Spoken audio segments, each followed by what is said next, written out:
नमस्कार मैत्रिणींनो, गुरुदेव दत्तांच्या अपार कृपेने आज आपण एक अत्यंत महत्त्वाचा विषय ऐकणार आहोत.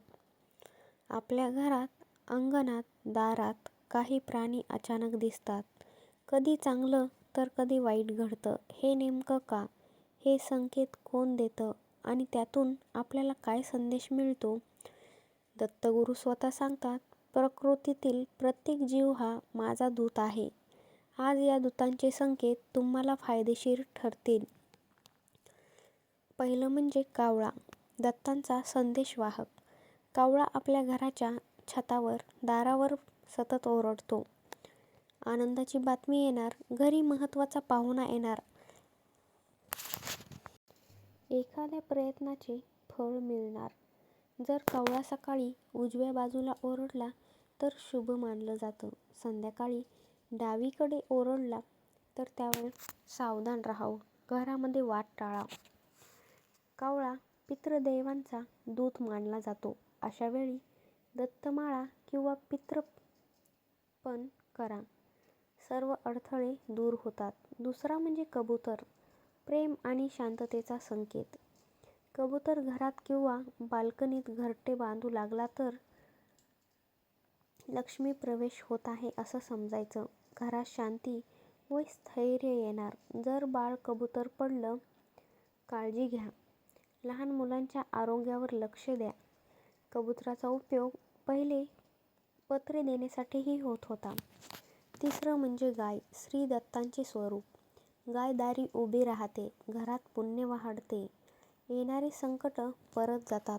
गाईला चपाती देताना गुरुदेव दत्त असा जप करा.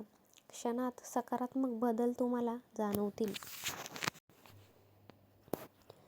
चौथा प्राणी कुत्रा, अदृश्य शक्तींचा संकेत. दत्तांचे वाहन आहे तो म्हणजे कुत्रा. कुत्रा घराच्या दारी येऊन शेपूट हलवत असेल, देवाची रक्षा तुमच्या घराभोवती आहे असं समजा. एक सांगायचं झालं तर प्राण्यांपेक्षा हुशार कोणच नाही. कुत्रा रात्री दाराकडे बघून भुंकत असेल तर नकारात्मक शक्ती दूर होत आहेत असं समजा. पण जेव्हा कुत्रा रडतो तेव्हा काहीतरी वाईट घटना घडणार आहे असे समजा.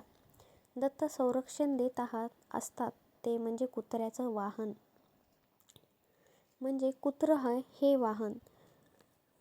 कुत्रा पायाला चाटत असेल तर आरोग्याचे लाभ आणि रोगदोष कमी होतात. पण महत्त्वाचं म्हणजे कुत्र्याला स्वतःपासून दूर ठेवत जा. असं नाही की त्याची तुम्ही काळजी घेत स्वतःची काळजी घेणं विसरून जाल. पाचवा आहे साप, पूर्वजांचा गूढ संकेत.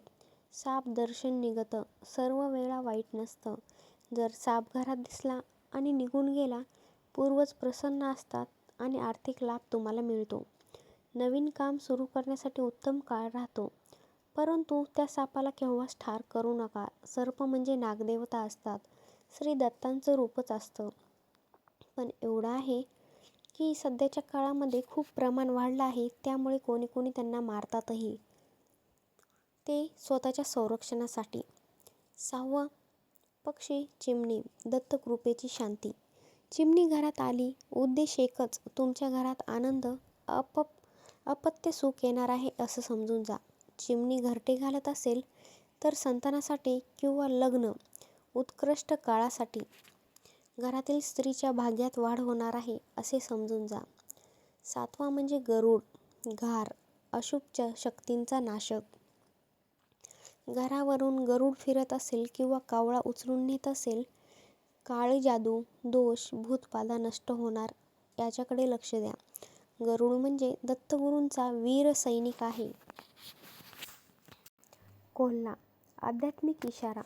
रात्री कोल्हा ओरडला आणि आवाज तुमच्याकडे असेल तर समजून जा देव तुमचं संरक्षण करतोय. निर्णय घेण्याचा योग्य काळ आहे. आवाज दूर जात असेल, पुढे काही बदल येणार असे समजून जा.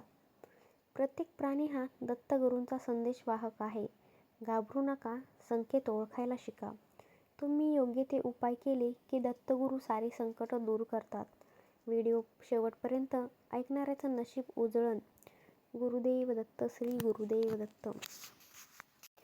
मैत्रिणींनो, आजचा हा संदेश इतर भक्तांपर्यंत नक्की पोहोचवा. आपल्या व्हिडिओला लाईक करा, सबस्क्राईब करा आणि व्हिडिओला हाईप नक्की द्या. कमेंटमध्ये लिहायला विसरू नका बरं का. जय गुरुदेव दत्त. जय जय रघुवीर समर्थ. श्री गुरुदेव दत्त.